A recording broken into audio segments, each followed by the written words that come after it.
Welcome to No Apologies. I'm Dana Lash. Do you know that if you're carrying a large sum of cash, which is totally legal, the government could steal it without charging you with a crime? Seizure. It's called civil asset forfeiture, and it's been a long time real problem in America. Just in 2014, in fact, the loss from civil asset forfeiture exceeded that of just plain old burglary. True. And it also recently just happened at Dallas Love Field International Airport. Take a look at this tweet from CBS, or Dallas Love Field Airport. CBS in Dallas says, quote, high praise for a canine officer at Dallas Love Field's airport after more than $100,000 was found in a passenger's luggage, end quote. Now, I love the dog. I love the dog in this picture, but I don't like sweet little narky dogs. So that's a big bad no-no. High praise, though, for the government that stole someone's money. I'm not quite sure why we're praising the theft of someone's money by government, and it is theft, because the woman who owned the bag was not arrested and she wasn't charged with a crime. What happened was that the government confiscated her money without even leveling a charge and then was applauded by the media for doing so. This happens all the time. In another case, the FBI seized $120,000 from a Vancouver man at Portland's International Airport. And that person's crime? Well, there wasn't any. Person was just transferring the cash in their suitcase, which you are totally allowed to do, by the way. Yes, on international flights, you have to declare it, but not domestically. The man, Stephen Williams, 37 years old, claims that the FBI told him that they'd make things really hard on him if they complained. He filed a dispute to get his money back, but the FBI said that the window of time to do so had expired, so they're keeping it. And again, they never accused him of a crime. Government lawyers say he simply waited too long to ask for his money back. Stephen Williams is suing the government and asking for an additional $50,000 for emotional distress, which honestly is the least that the government owes him. Transferring large sums of cash is not illegal. Carrying it is not illegal. And it turns out that government agencies like the DEA and FBI are big on confiscating cash from private citizens because it's incredibly lucrative. It's called federal adoption, which is super cute. A quick explainer on how that works? Watch. When state or local police seize cash, cars, or other property, federal law enforcement takes over the forfeiture. The federal agency does all the work and kicks back up to 80% of the proceeds to the state agency that seized the property. See how that works? Seizing people's cash enriches both the federal government and the local law enforcement. No wonder they like doing it. So focusing on one particular case to show you how insane this policy is, and then we'll show those who we can thank for these policies, these laws that allow for the fleecing of innocent Americans. And you'll never guess who on that. And we're going to get to that. But first, let's take you to the case of this man, Stephen Lara. He is a 39-year-old retired Marine from Texas. He was traveling to meet his daughters in California. He was pulled over by a Nevada state trooper as part of a routine traffic stop. Now, Mr. Lara had done absolutely nothing wrong. He was just simply transporting $87,000 in cash. He had receipts, ATM receipts and bank statements proving that all of his cash was his and nothing was gotten as born of illegality.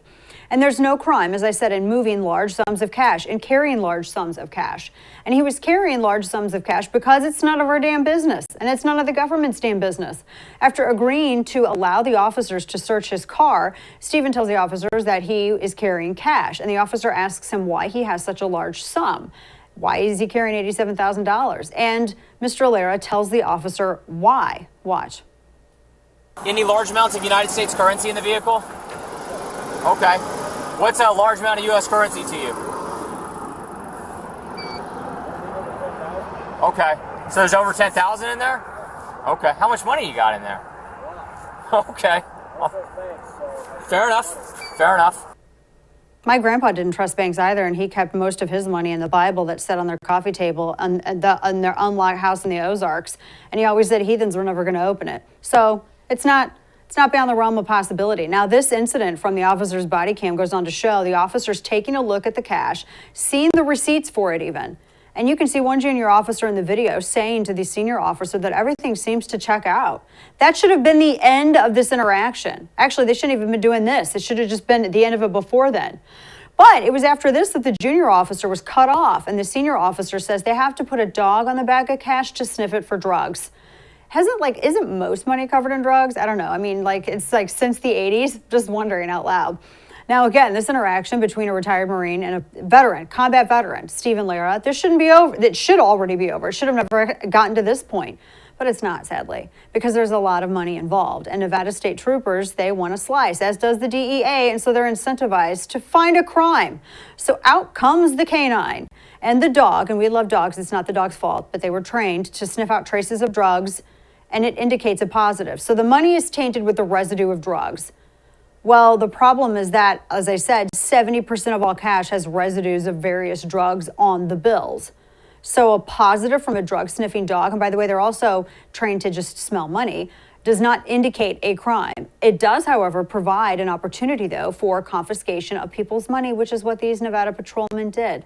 Watch this video of Mr. Lara talking to police after they just took his entire life savings. Just want to let you know, I know you're just doing your job. That money I worked really hard for. Money that I have in my jacket is only $3. I have money to pay for my kids, my bills, my hotel. We're going to get that car back to Texas. So, I know you're just doing your job.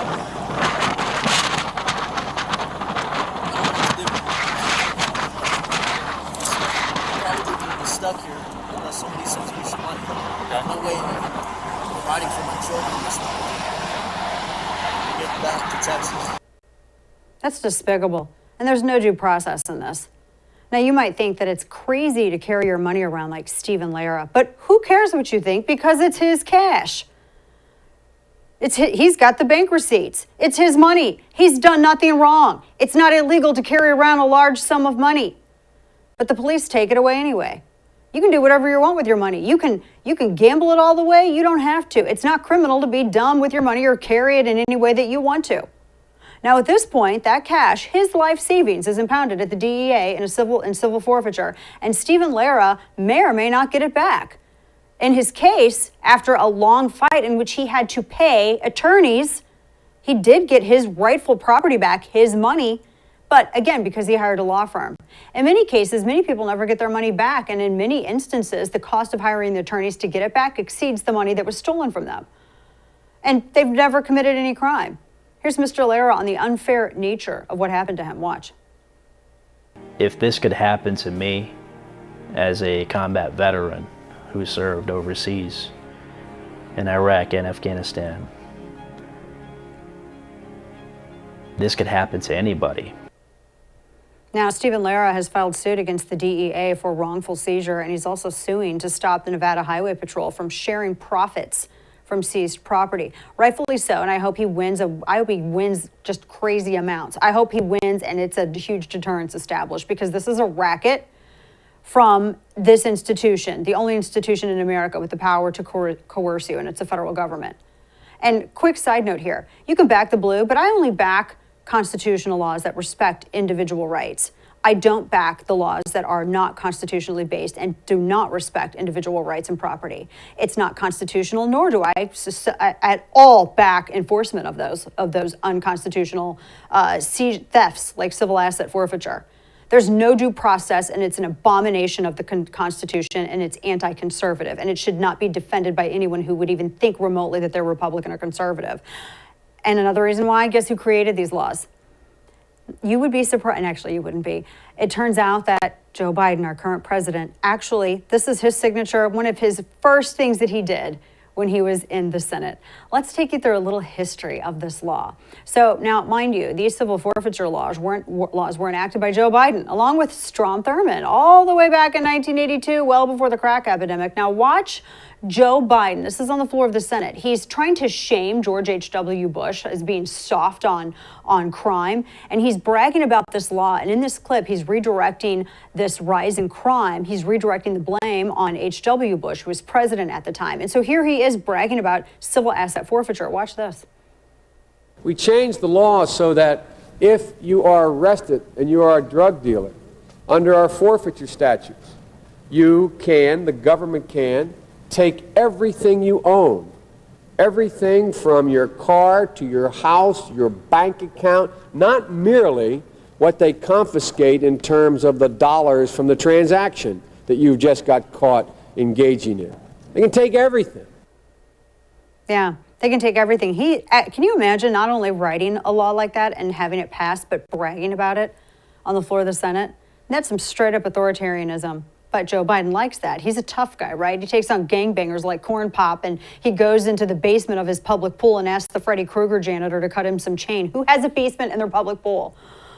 Or maybe it's more accurate to say that Biden likes to take on little guys, people who commit no crimes, who just simply move large sums of their own money and likes to throw the weight of the DEA and FBI at them. This presidency is starting to make sense a little bit now, isn't it? It's the same president who wants to monitor where sums of cash as low as $600 are going in your bank account. He's also ramping up the IRS to start auditing more Americans. Got to pay for that infrastructure bill that, supposedly costs nothing.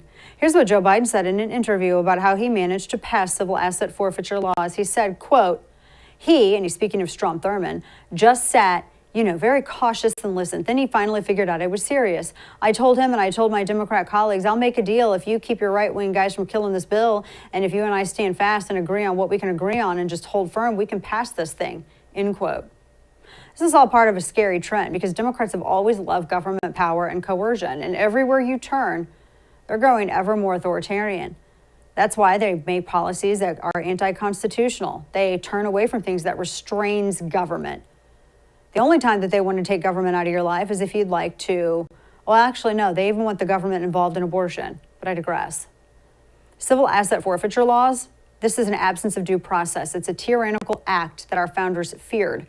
The government taking people's money and private property without charging them with any kind of crime, it's criminal. It's anti-constitutional and it's anti-American. It is a crime being perpetrated by those who are supposedly tasked with enforcing the laws that are acting as a deterrent to crime action, to criminal activity, which is ironic. I found it interesting yesterday to hear Elon Musk criticize big government's propensity for using power to get what it wants. He was talking not about civil asset forfeiture, but it was incredibly relevant. First, he notes that people in private companies are far more efficient in allocating their money rather than the government, who's inefficient.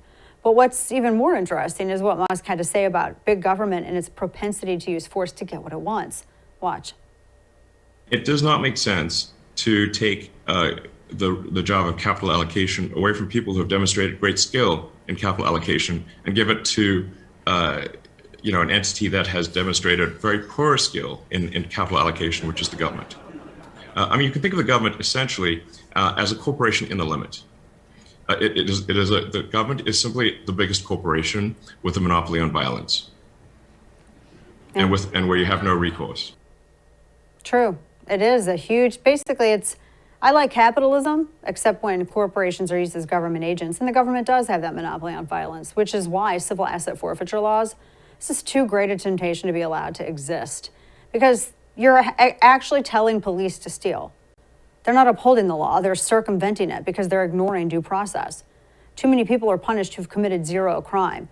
It's instructive to realize that civil asset forfeiture was brought to you by the current president, who's one of the most authoritarian presidents in modern history. He can join FDR in that. His vaccine mandates, this is another great example where he routinely oversteps the Constitution to coerce people into getting an injection against their will.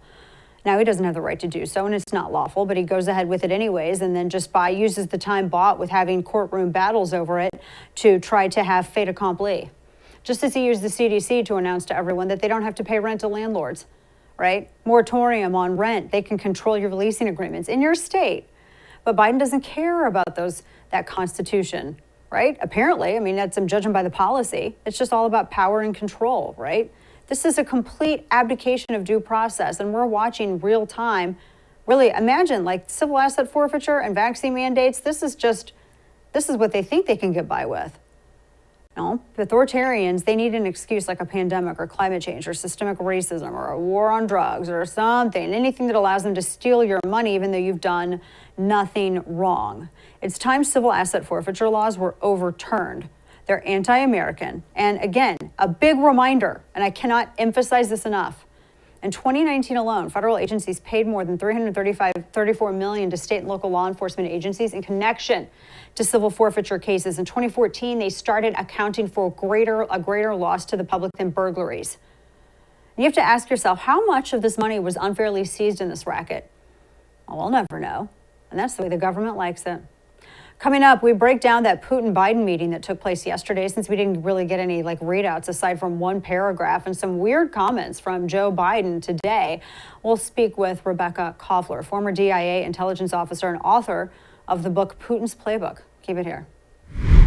Black Rifle Coffee Company is a veteran-owned coffee company serving premium coffee to people who love America. I need more of it right now. Veteran CEO and founder Evan Hafer spent over 7 years on the ground overseas with U.S. Special Forces and as a CIA contractor. He even modified his gun trucks while he was in Iraq so he could grind coffee everywhere he went, which is, that's priority.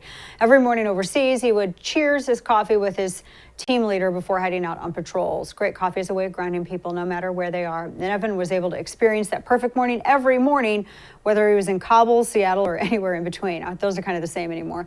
So make someone's holiday better. Give them some coffee that's not burnt and that doesn't suck. Visit blackriflecoffee.com/DanaTV and check out the freshest coffee in America. They roast it themselves, unlike having someone else roast it and then putting a sticker on it saying that they roast it themselves. They make your holiday shopping easy with personalized bundles, gift cards, and a whole lot more to make your holidays better. blackriflecoffee.com/DanaTV. Visit there, get 20% off coffee, apparel, gear, and the first month off your coffee club.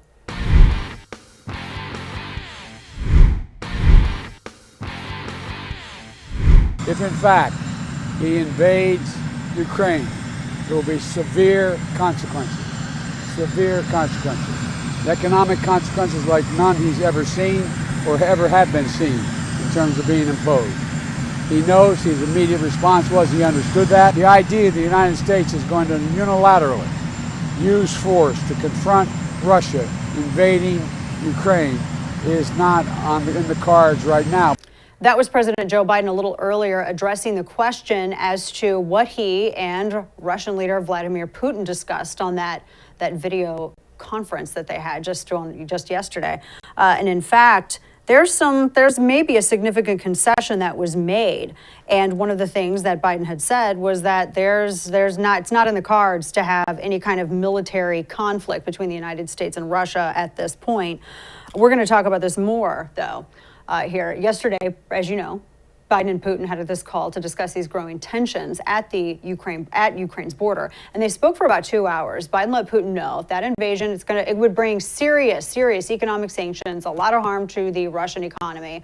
But I don't know if that's enough of a deterrent. Here to break that down, where we stand, if these talks actually did anything, and really ultimately what is Putin's goal, is Rebecca Koffler, former DIA intelligence officer and author of a book that everybody should read, Putin's Playbook, Russia's Secret Plan to Defeat America. Rebecca, thanks for being here today. And I was scratching my head when I was looking at the soundbite that took place just a little bit earlier, because it seemed as though from what I'm gleaning from this is that Biden's offering some pretty big concessions already to Putin, and that indicating that he's open to having or facilitating somehow discussions between Putin and some of these NATO allies, and then immediately also just saying this is what we're not going to do. It just seems like he should be a little bit more mysterious about that. And I wanted to get your reaction to Biden's remarks there.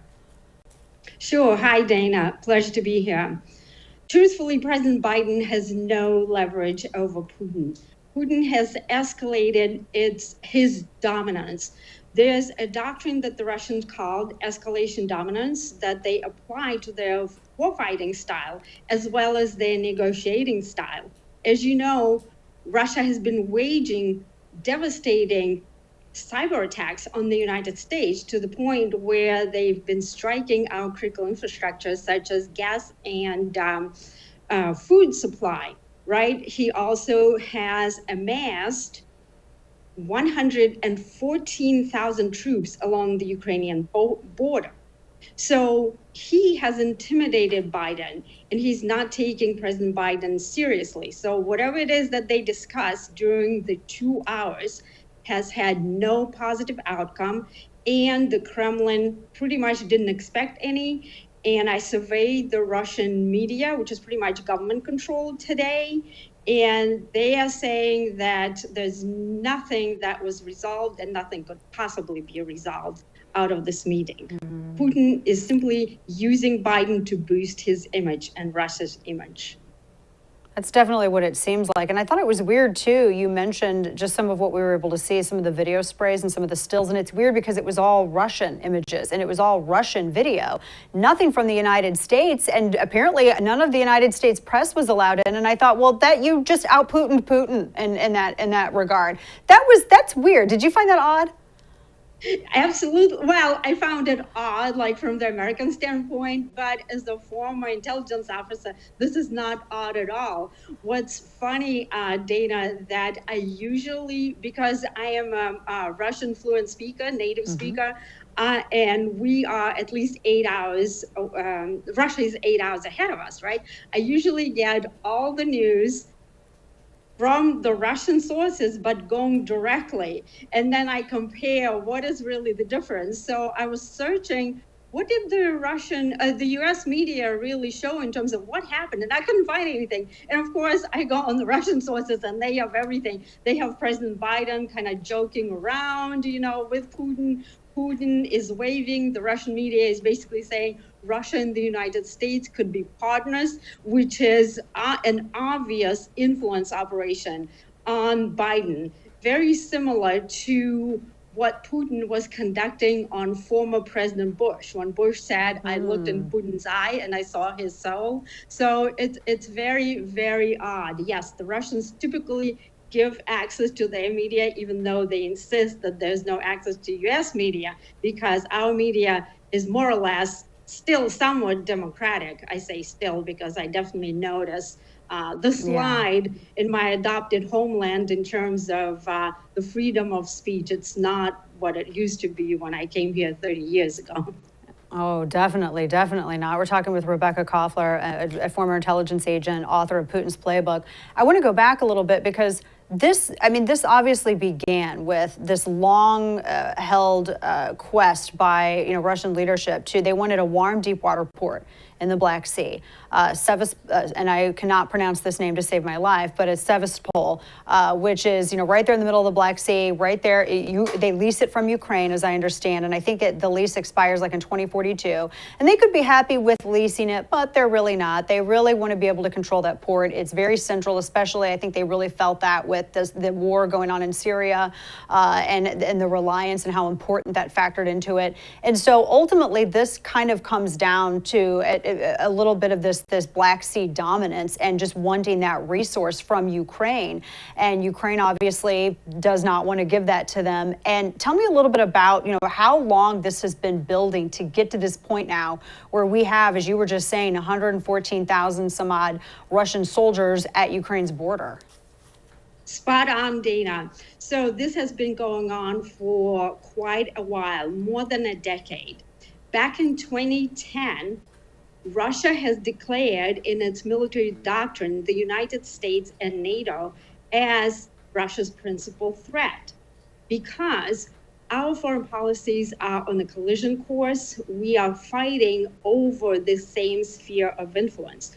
Russia perceives the post-Soviet state as its security perimeter, something that they should dominate.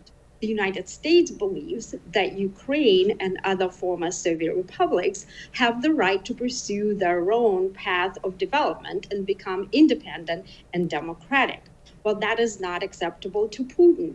Putin would like to reestablish the former Soviet Union. They're calling it the Union right now. And he perceives the Biden administration as a perfect window of opportunity to achieve his strategic ambitions to rebuild the Russian Empire. Why? Because the Russian intelligence services have assessed that our chief executive is weak both on policy and health-wise, and they think he's easily manipulated, and this is why they've been building up to it, and now is the time that they believe is to act. So this really, because it's always, you always want to kind of second guess some of the stuff that comes from whether it's the media nowadays or even our own government, especially this administration. How soon could they actually act to do this? Some are saying that it could be as early as January 2022. So it is not clear right now whether Putin has made a decision. It's my professional assessment as a former intelligence officer that at this point, he has not made the final decision. And this is what all this intimidation of Ukraine is about. He likes keeping the West on edge. He likes fluctuating the force posture, which is, by the way, sufficient for both the outright takeover of Ukraine and the removal of President Zelensky in something like a regime change style of coup that, by the way, the Russians constantly accuse the United States of doing. So by fluctuating the force posture, the Russians are testing our responses, and they are testing whether NATO and the United States have the stomach to conduct war on behalf of Ukraine and risk nuclear escalation, because Russia has determined that war is inevitable because our interests collide, and therefore they have developed a very unique military strategy that bypasses U.S. conventional superiority. That's why you see cyber attacks, you will see space warfare types of strikes. This is why they conducted, you probably remember, back on November 15th or so, an anti-satellite missile test. This was a direct message to the United States. So there's a whole playbook, just like what I called my book, where I describe both kinetic and non-kinetic methods, intimidation, cyber warfare, space warfare, spycraft, and all of these other things. And you really see now, too, with all of the stories about Russia and the U.S. election, that just really does, it seems like it was, a distraction to kind of hide what was actually, some of this other stuff that they could build up without the American public at large paying attention. Talking to Rebecca Koffler, and you have such a rich background with intelligence and expertise on what Russia's going to do. If the United States were to react aggressively, does that, in your opinion, would that just kind of drive Russia further into the arms of China, or maybe cement their relationship a little bit more? It's not exactly like they're entirely close, but they do have some overlapping interests. So that's a good question, Dana. It will not drive Russia closer to China. Here's why. I know that there's all this talk about the Russians and the Chinese being strategic partner. This is a complete disinformation. Russia fears China almost as much as the United States, right? It perceives China as threat number 2, a distant threat, because they share a very long border with the Chinese. The Chinese have been taking over non-militarily, but cultivating economically the Far East and intermarrying the Russians, right? So also Putin has noticed, obviously, and his national security apparatus, China's economic growth, China's, basically developing U.S. dependency on many, goods and services, mostly goods, right? We are totally depending on medical supplies, technology, a lot of other things. And obviously China's military potential is growing exponentially. So there will be a point that Putin is concerned that China could conduct some destabilization activities against, Russia, because Russia has huge territory. That being said, Dana, the nuance is China and Russia, even though they're not strategic partners, Russia will never be US's ally and friend. They are only trying to pretend that they can be in order for the United States to drop economic sanctions, to drop some of the activities that some of the measures that we have taken, expelling their diplomats, which cuts off the intelligence collection capability and all those sorts of things. But that's a red herring. They will not be partners. Yeah. I find it fascinating. It's the sort of like the waning communist power and the rising communist threat. It's just a fascinating dynamic to watch. I am so excited to read your book, Rebecca Koffler, Putin's Playbook, Putin's Secret Plan to Defeat America. This is fantastic. Rebecca, thank you so much for your service and intelligence and for American interests. We appreciate you. Thank you. Thank you very much, Dana. It's an honor to be here with you. Good to talk with you. Thank you so much. All right, folks, coming up. The left lost their mind over this idea of civilian volunteers, like a state guard, and it's somewhat like the National Guard, but the state guard. This recently in Florida because it's something Governor Ron DeSantis announced he was going to do, all while staying silent on the crime wave across the country. We're going to break that down with author and attorney and town hall columnist Kurt Schlichter next. Stay with us. You have homeowners insurance for a reason, because without it, a fire, flood, or burglary could destroy you financially. But there's another major crime that your homeowner's policy doesn't cover, and it's called home title fraud. Law enforcement calls it one of the fastest growing crimes, and it can ruin you financially, which is why you need home title lock. Title fraud happens when a criminal can forge your signature on documents stating that you sold your home to them and then take out loans against your home, leaving you with payments. You'll spend a fortune in legal fees trying to prove that you didn't commit fraud. Home title lock puts a virtual barrier around your home's title, and if they detect anyone trying to forge their way onto your title, they help to shut it down. Visit HometitleLock.com, register your address to see if you could be a potential victim, and enter code RADIO for 30 free days of protection.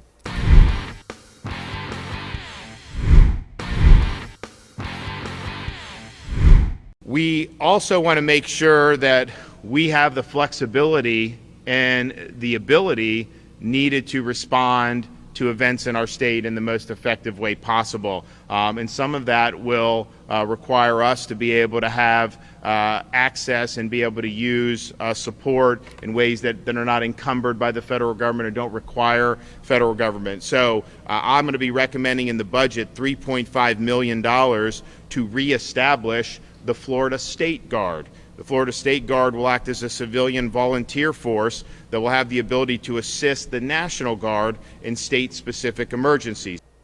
That was Florida Governor Ron DeSantis, or as we like to jokingly refer him as Daddy Liberty, announcing a plan to reestablish the Florida State Guard and provide civilian volunteers to help in case of emergencies like mass looting. I'm joking, but not really, within the state.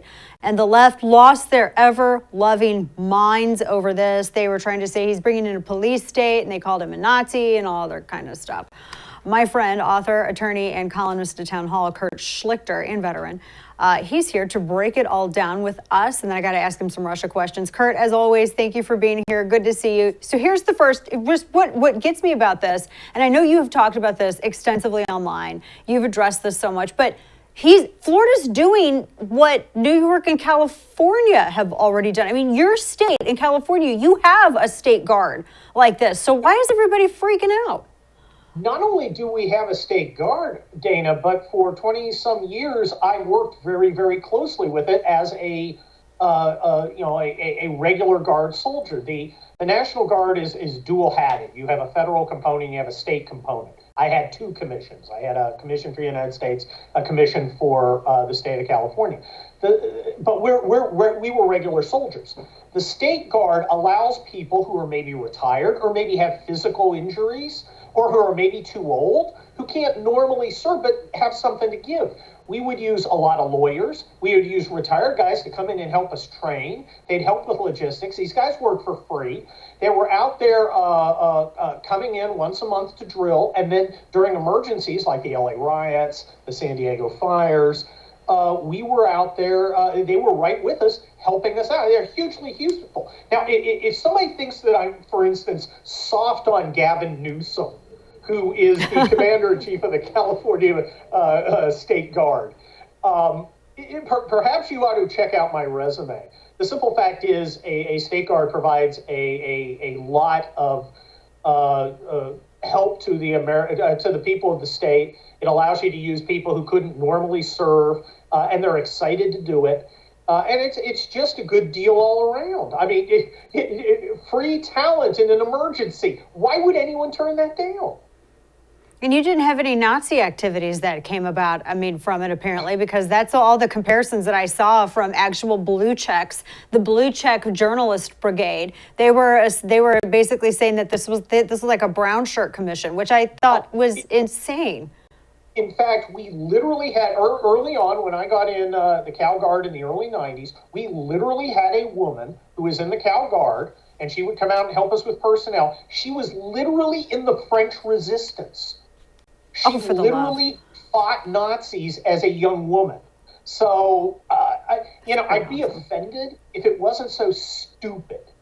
I can't take it seriously enough to get mad. I think it's a great idea for DeSantis. I think it's a great idea for every state. Let's let our people volunteer and help. Yeah, exactly. That's a great point. I want to shift gears from domestic to looking at everything that happened today with Biden and Russia and Ukraine. And you made a really good point earlier on Twitter, and I liked it, by the way. I favorited it. I don't know if you saw my favorite out of all the hundreds and thousands that were favoriting it, but anyway, mine should have been noticed. But I love the point that you made where you were talking about how we shouldn't be marching in to fight Ukraine's war, because ultimately, if it comes down to that, as tragic as it is, that's ultimately Ukraine's responsibility, because what interest does it serve at this point to get involved in something like that? Because I think it would just I think it would just make everything exponentially worse. Talk to us about that. Well, look, let me give you a little background. I am not anti-Ukraine. I actually went to Ukraine for 4 training missions. I worked with Ukrainian soldiers when we were deployed in Kosovo. We had a battalion of Polish and Ukrainians working for us. They're good soldiers, but that isn't the point. My question, the question I was taught in the Army War College is, what is our strategic objective here? Everybody, I hear a lot about, well, we've got to stop Putin. Okay, not a strategic objective. That's not a strategic objective. I know what happens I kind of have an idea what happens in the first 24 hours of whatever conflict these people are envisioning. I don't know what happens 30 days on. I do know that there's no massive reinforcement operation going on to put Army divisions in Europe. So it doesn't seem to me that they're very serious about winning something that they blunder into. I would be interested in seeing where the carrier groups are. Are they in the Black Sea? Are they out in the Med?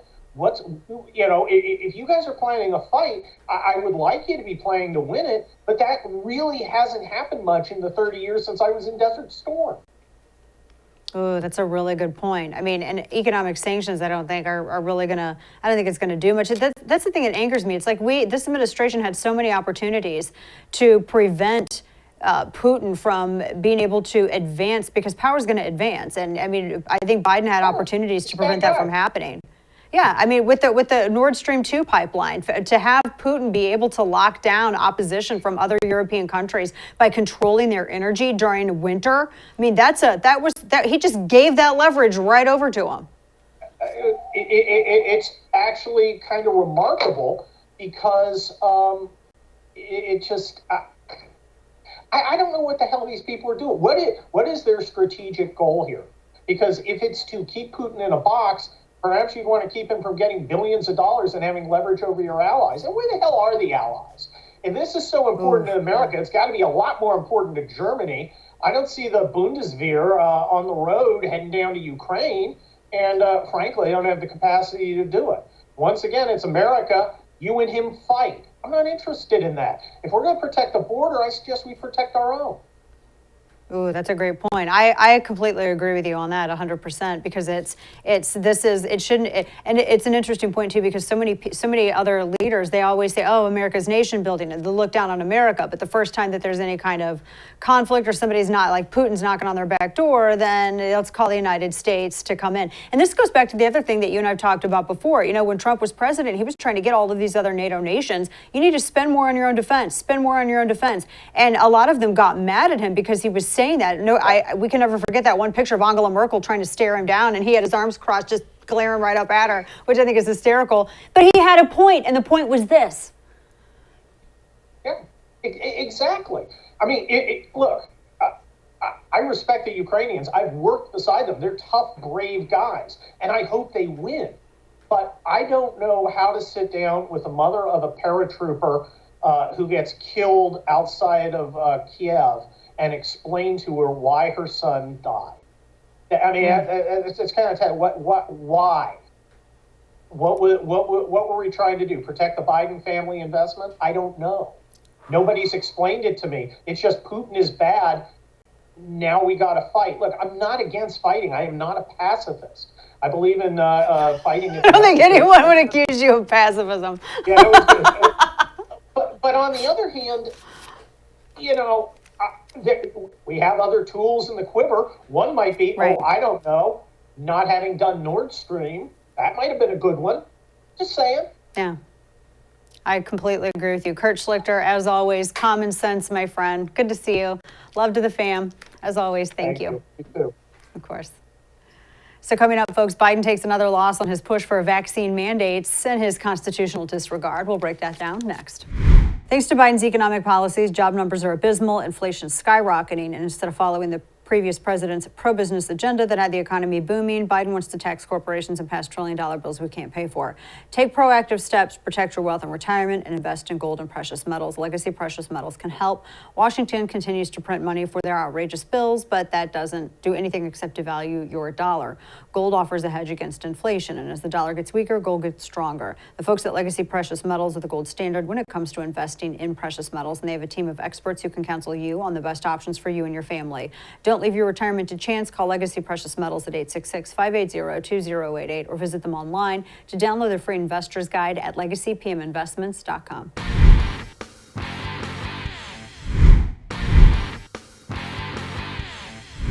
So as I said earlier, Biden is I really do think, one of the most authoritarian presidents in modern American history. He joins FDR there.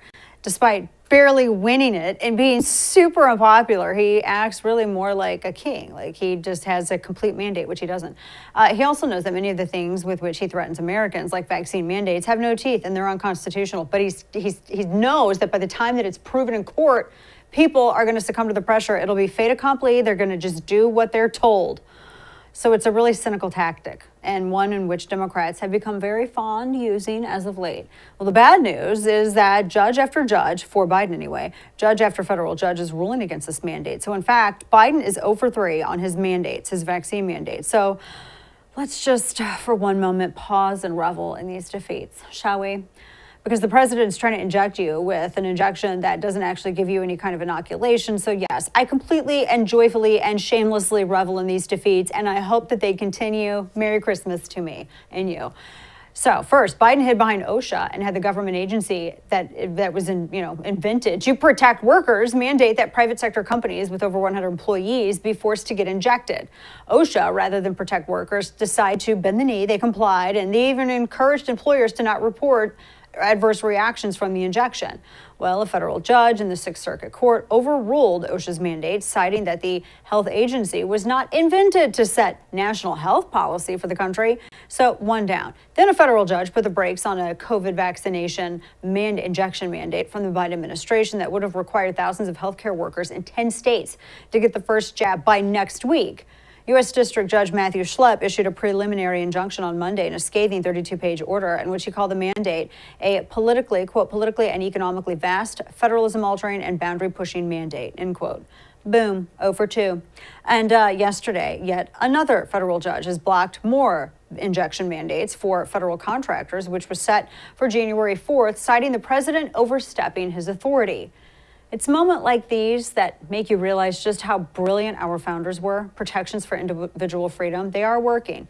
It's the feature, not a bug of the system. And they're also exposing immorality and the unconstitutional reality of these injection mandates as a whole. So we're on the backside of this pandemic. I mean, we have a country that has either already had COVID or had the injection. We've endured 2 serious waves of the virus. We've come out the other side and now facing what looks to be like another way less serious variant with no hospitalizations really from all reports. Despite being in 40 countries now, Omicron hasn't caused a death so far. There are some concerns there are real concerns though with the injections, myocarditis being one of them. It's fine if people want to take it and be boosted till the cows come home. Do it. You do you, girls and boys. But like the flu shot, it should be, and according to the Constitution, it is up to them. It's telling that Webster's just updated the definition of anti-vaxxer. It now says this, quote, a person who opposes the use of vaccines or regulations mandating vaccination, end quote. I want to burn all the Merriam-Webster dictionaries now because that's stupid and that's anti-intellectual. That's illiberal. Can you feel the nudging? That's the dumbest. Mandates That is so, oh, heavens, put a hand over my mouth, sweet Lord. Now, even if you're pro-vaccine, I mean, I like vaccines. I've had the chickenpox vaccine and all this stuff, but you hate mandates, as I hate mandates. That makes you an anti-vaxxer?